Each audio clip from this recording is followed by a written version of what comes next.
আচ্ছা, মাংস এবং মাংসের মশলা ভেজে পুড়িয়ে কালো বানানোকে কি কালাভুনা বলে? একদমই না। আপনারা যারা পারফেক্ট অথেন্টিক কালাভুনা রেসিপিটি খুঁজছেন তারা একদম ঠিক ভিডিওতে ক্লিক করেছেন। আসসালামু আলাইকুম everyone, welcome back to my channel. Kalabhuna বানাতে হলে সঠিক পরিমাপ সহ সঠিক মশলার ব্যবহার করতে হবে, সেই সাথে রান্নার কিছু টেকনিকও ফলো করতে হবে। এই রেসিপিতে যদি আপনি কাউকে কালাভুনা বানিয়ে খাওয়ান, সে তো আপনার রান্নার প্রশংসা করতে বাধ্য হবে। বিসমিল্লাহ। কালাভুনা বানানোর জন্য এখানে আমি 1.5 কেজি গরুর মাংস নিয়েছি, আর মাংসের পিসগুলো একটু বড় করেই কেটে নিয়েছি। কালাভুনার মাংসের পিসগুলো একটু বড় করে কেটে নিলে মাংসগুলো অনেক বেশি সফট এবং জুসি হয়। মাংসের সঙ্গে আমি কিছু হাড় এবং চর্বিও নিয়েছি। চেষ্টা করবেন হাড় চর্বি সহ কালাভুনাটা রান্না করতে। মাংসগুলোকে আমি একটি প্যানের মধ্যে নিয়ে নিচ্ছি। ফার্স্টে এখানে আমি দিয়ে দিচ্ছি 1 কাপ পেঁয়াজ কুচি। পেঁয়াজটাকে একটু মোটা মোটা করে কেটে নিয়েছি, এতে কোনো অসুবিধা নেই, পেঁয়াজটা গলে যাবে। দিয়ে দিচ্ছি 2 টেবিল চামচ আদা বাটা, 1.5 টেবিল চামচ রসুন বাটা, 1.5 চা চামচ জিরা গুঁড়া, 1.5 চা চামচ ধনিয়া গুঁড়া, 1.5 চা চামচ শুকনা মরিচের গুঁড়া।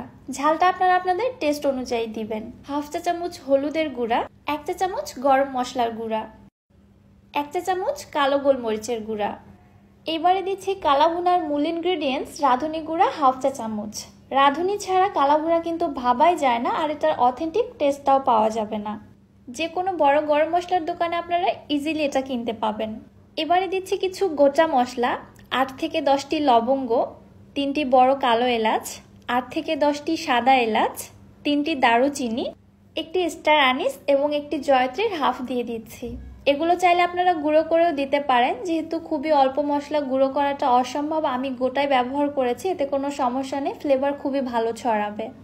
আর দিচ্ছি জয়ফল। একটি জয়ফলের 3 ভাগের 1 ভাগ আমি গ্রেট করে এখানে দিয়ে দিচ্ছি। এই জয়ফলটা মূলত মাংসটাকে সেদ্ধ করতে সাহায্য করবে। দিয়ে দিচ্ছি 3টি তেজপাতা ছোট ছোট টুকরো করে কেটে দিয়েছি। দিয়ে দিচ্ছি 1 চা চামচ লবণ। লবণটা আমি এখানে কেন কম ব্যবহার করছি একটু পরে জানিয়ে দিব। 1/2 কাপ দিয়ে দিচ্ছি পেঁয়াজ বেরেস্তা।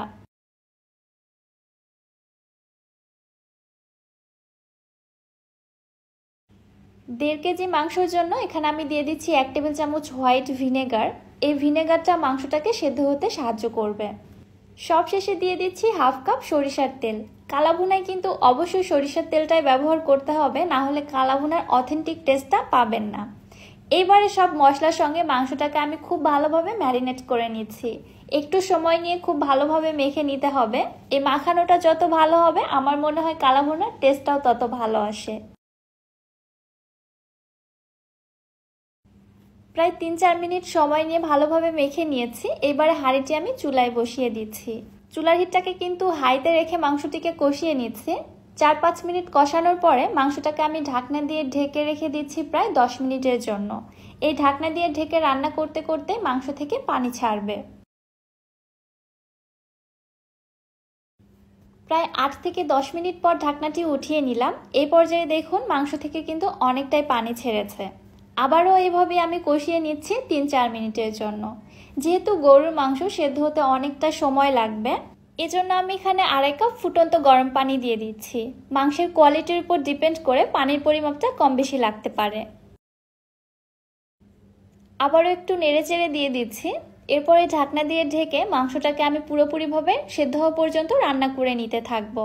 চুলার হিটটাকে রেখে দেব মিডিয়ামে। মাঝে মাঝে ঢাকনাটি উঠিয়ে একটু উল্টে পাল্টে দিতে হবে।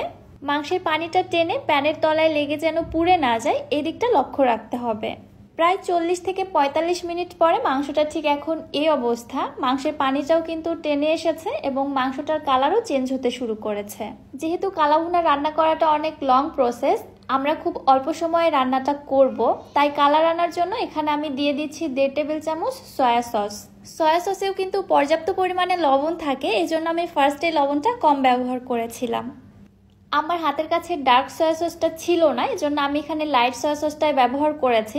যদিও বা ডার্ক সয়া সসটা ব্যবহার করলে কালারটা আরও বেশি ভালো আসবে এবং দ্রুত আসবে, তবে আপনাদের দেখানোর জন্য আমি এখানে লাইট সয়া সসটাই ব্যবহার করেছি। এইভাবেই রান্না করতে করতে দেখতে পাচ্ছেন কালারটা কিন্তু চেঞ্জ হচ্ছে। আমার হাঁড়িটি ব্ল্যাক কালার হওয়ার কারণে কালাভুনার কালারটা কিন্তু খুব একটা বেশি ফুটে উঠছে না। তবে এর মধ্যে যথেষ্ট কালার চলে এসেছে। আর বেশি রান্না করা যাবে না, এখন বেশি রান্না করলে কিন্তু মশলাগুলো পুড়ে যাবে। মাংসের হাঁড়িটি আমি চুলা থেকে নামিয়ে রেখে দিচ্ছি। এবার আমি বাগারটি রেডি করে নিব।